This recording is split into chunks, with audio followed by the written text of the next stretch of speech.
Right now it's 6. Severe weather rolling through the 4 states. Meteorologist Nick Kelly will have an update. Plus, the city of Joplin releases new information regarding a network security incident earlier this week.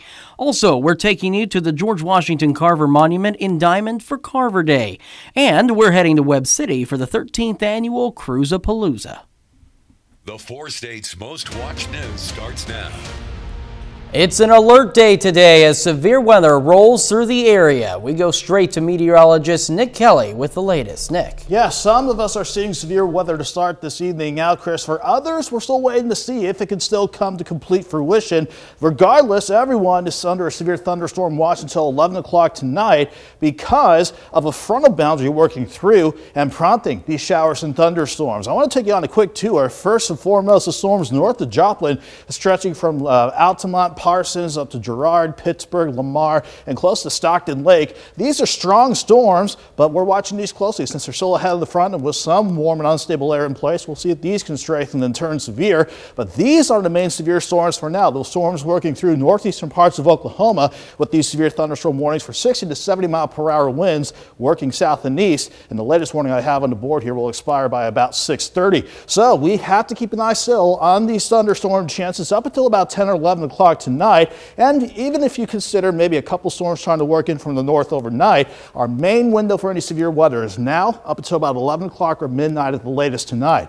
Ahead of these storms, though, it's still warm. Most of us in the lower 80s. Well, didn't mean to do that, but we will drop back into the mid 60s this evening, Chris, and we'll see if we have to put up with the storm system at all in any shape or fashion for tomorrow to wrap up the weekend here in a bit. All right, Nick, thank you. Well, Joplin City officials released an update on the network security incident from July 7th.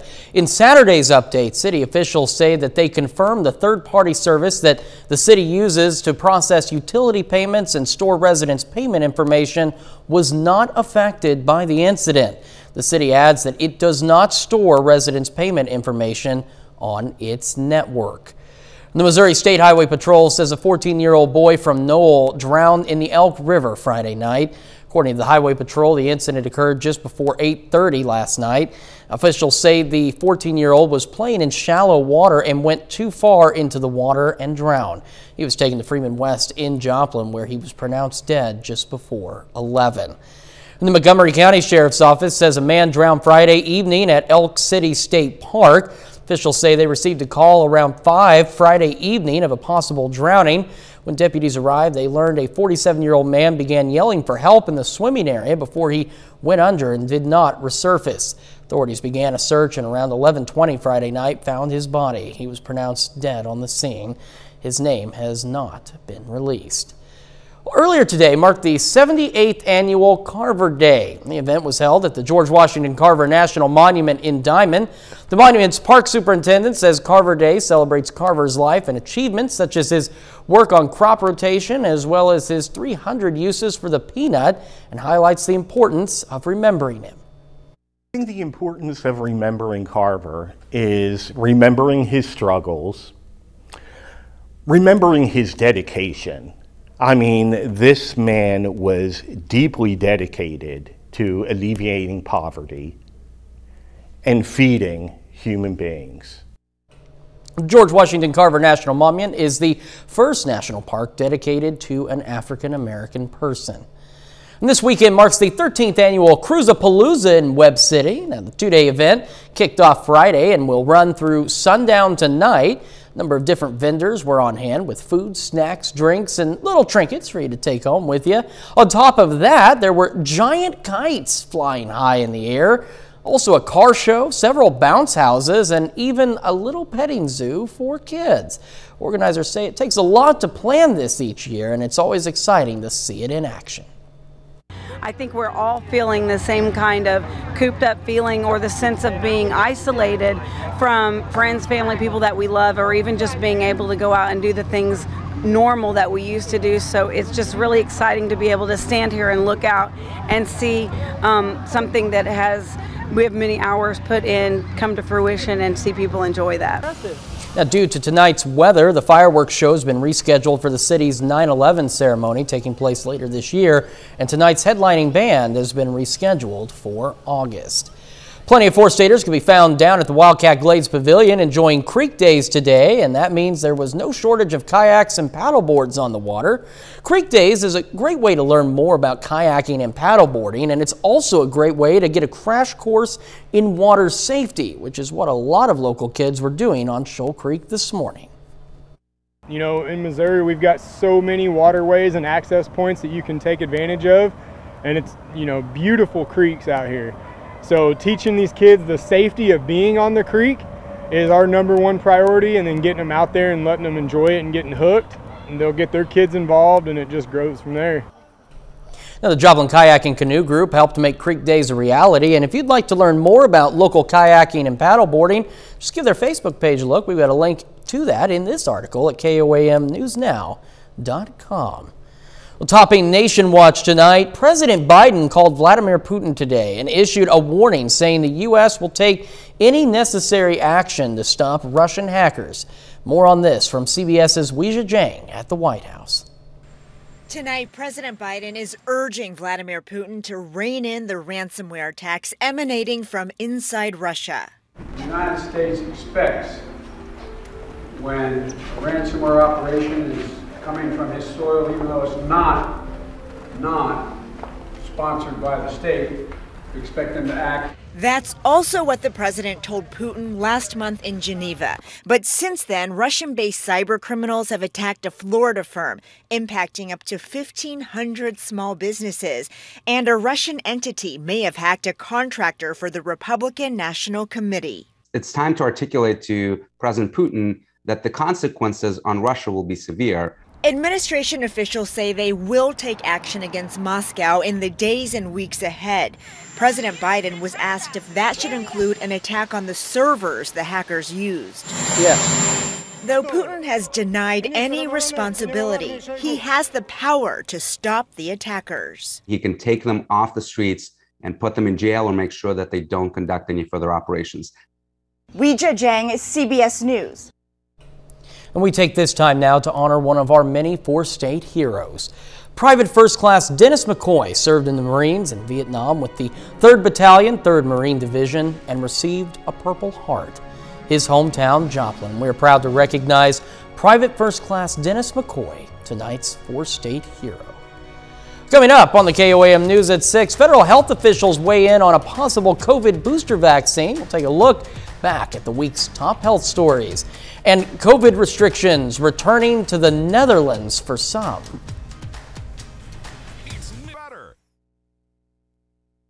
Topping Health Watch tonight, another sobering pandemic milestone is hit, and federal health officials weigh in on a COVID vaccine booster.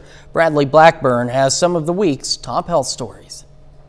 Pfizer's 2-dose COVID-19 vaccine has protected millions of Americans. Now the company says it will ask for emergency use authorization later this summer for a 3rd dose to boost immunity.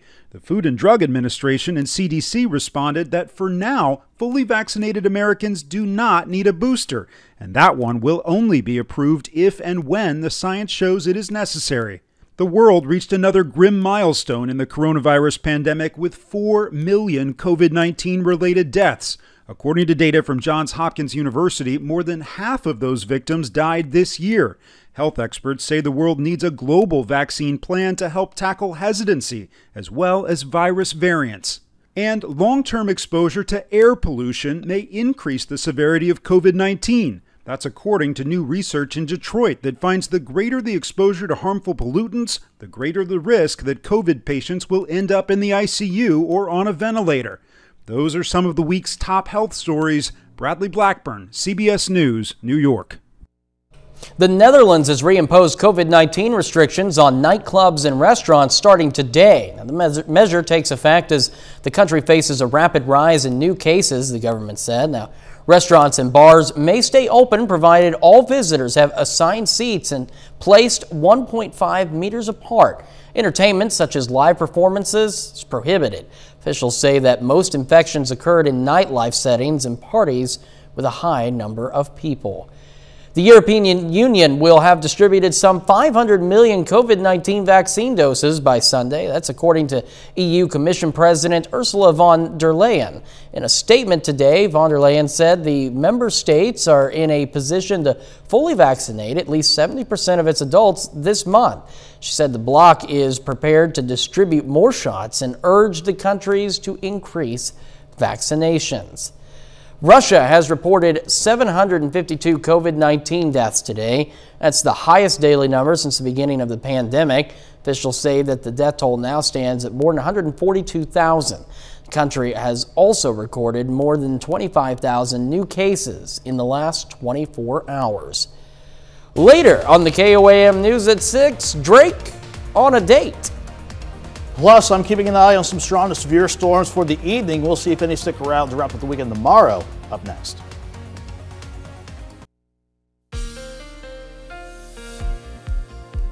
It has been a bit of a busy afternoon as we've been keeping an eye on some strong to severe thunderstorms working through. That is why, once again, we have issued a red alert day, or just a simple alert day rather, because we have a severe thunderstorm watch clipping much of southeast Kansas, all of southwestern Missouri, northeast Oklahoma, and northwest Arkansas until 11 o'clock tonight.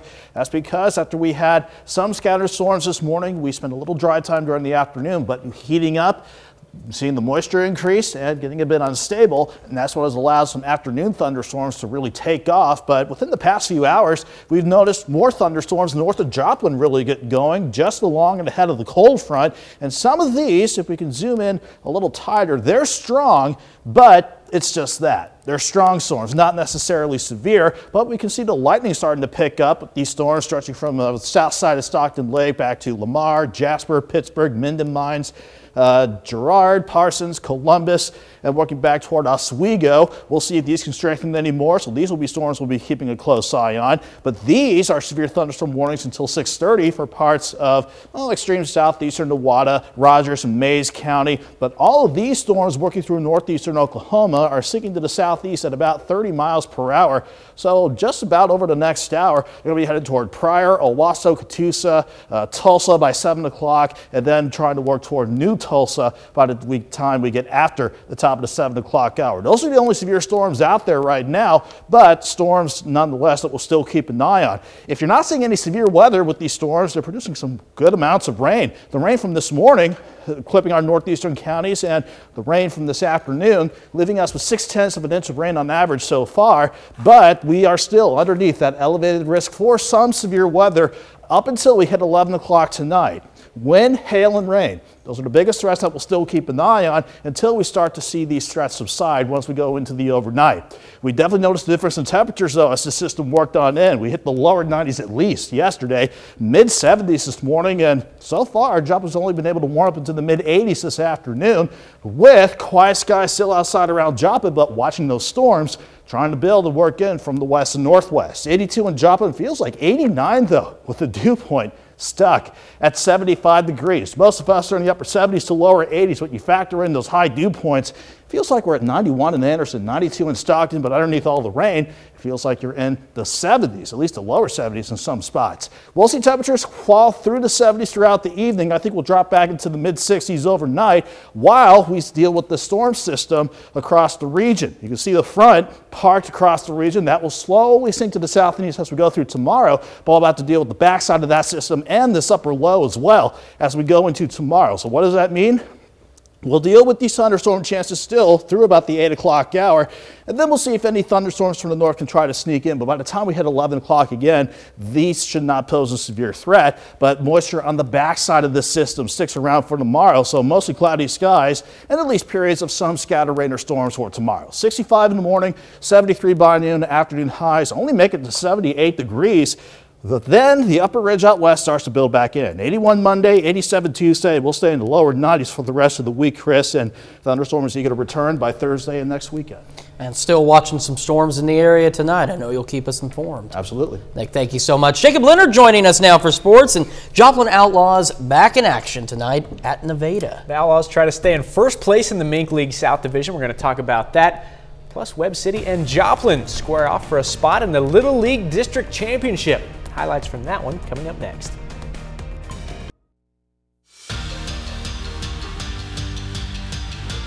The Joplin Outlaws dropped their first game of the second half of the season last night, falling to Nevada 11-8. That's the bad news. The good news is that Jeff City also lost last night, so the Outlaws are still in a tie for first place in the Mink League South Division. Now tonight, Joplin and Nevada back on the field, the final game of their two-game set. And that one will get started in about 30 minutes. Have the latest from the game tonight at 10. Well, today is semifinals day for the Missouri Little League District 2 tournament in Webb City. Now, Webb City is the #1 seed in the bracket and hits the field today against the Joplin American All-Stars. Now, the winner of this one automatically moves on to the district championship game tomorrow. Now, this dude Connor Hood on the mound, hot start. 3 strikeouts in the first for Webb City. He got 4 in 4 innings of work. The Webb City offense helped him out too. Barrett Weller drops one into right with the bases loaded. That scores 2. At that point, home team leads 6-0. But they would get more moments later. Talon Haslip hammers one all the way to the fence and center. Gage Halbrun trots home. Haslip in there for the double. Joplin was able to avoid the shutout. Here, ball gets to the backstop. Jensen Stout comes in from third to get them on the board, but in the 6th inning, Hunter Randalls comes in, slams the door on the mound with a couple strikeouts. Webb City moves on to the district championship 10-1. In the major leagues, the Kansas City Royals on the road for Game 3 of their series against the Indians tonight. Now, the Royals have dropped the first 2, including a 2-1 loss last night. For tonight's game in the bottom of the 4th, Royals lead 2-0. We'll have highlights from that one right here tonight at 10. National League here, Game 2 of a 3-game series between the Cardinals and Cubs. Tonight's game just getting started with no score in the first. Well, sticking with the Royals and Cardinals, both teams had a player named to the All-Star game today as injury replacements. Yadier Molina for St. Louis, Whit Merrifield for Kansas City. Now for Merrifield, it's his second All-Star selection. He joins Salvador Perez on the American League roster, giving Kansas City multiple All-Stars for the first time since 2017. It is Molina's 10th All-Star selection, but after being picked today, he's opted not to attend the game and instead rest a foot injury. This season, Molina leads all National League catchers with 40 RBIs in the first half. That MLB All-Star game is next Tuesday in Denver, Colorado. Kansas City Chiefs defensive end Frank Clark has been charged with a felony weapons violation stemming from his arrest on March 13th by the California Highway Patrol. Now, Clark is charged with 1 felony count of possession of an assault weapon. He was arrested in March when officers said they found 2 loaded firearms in the vehicle after a traffic stop.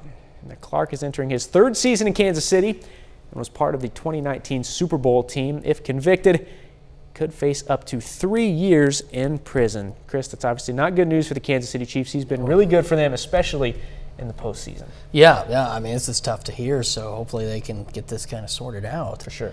Jacob, thank you so much. We'll be right back after this. Coming up tonight at 10, we're going to have the latest on the City of Joplin's update regarding the network security incident earlier this week. Plus, we're taking you to Carver Day and Diamond, and we're heading to Webb City for their annual Cruisapalooza. Those stories and the latest on severe weather in the area tonight at 10. Well, Grammy Award-winning artist Drake was spotted out on a romantic date night Thursday on the field of an empty Dodgers stadium. Los Angeles news chopper flew over the rapper and his date, model Johanna Leah, not bad. The couple was seated at a table along the third baseline in front of the dugout. They were wearing custom Dodger jerseys and were surrounded by food and vases of flowers. The Dodgers organization released the following statement about the private evening, saying, quote, Drake made a sizable donation to the LA Dodgers Foundation in order to make his Dodger Stadium dinner date a reality. I don't know that I've got enough money to make that kind of donation for a private date. That would be really cool, though, if you could, just have a date at Dodger Stadium empty. Yeah. Hoping that's not the first date, though. Otherwise, it's a really strong impression to leave behind. Yeah. How do you top it? Yeah, right. Yeah, you can't. How do you top that? You better propose. Nick, severe weather in the area. Yeah, we got to keep an eye on some severe weather up until about 11 o'clock tonight. Then we'll just deal with the backside of the system tomorrow. Maybe some scattered storms primarily during the day. Otherwise, we'll be a bit cooler with highs near 78, but that would not last long. 80s on Monday, then back into the 90s on Wednesday. All right, Nick, thank you. Jacob, final check of the sports. Salvador Perez 1 for 2 already for the Royals tonight with a 2-run homer. We'll have highlights from the game at 10. All right, guys, thank you so much. That's our time for now. We'll see you back here at 10, and thanks for making us part of your night.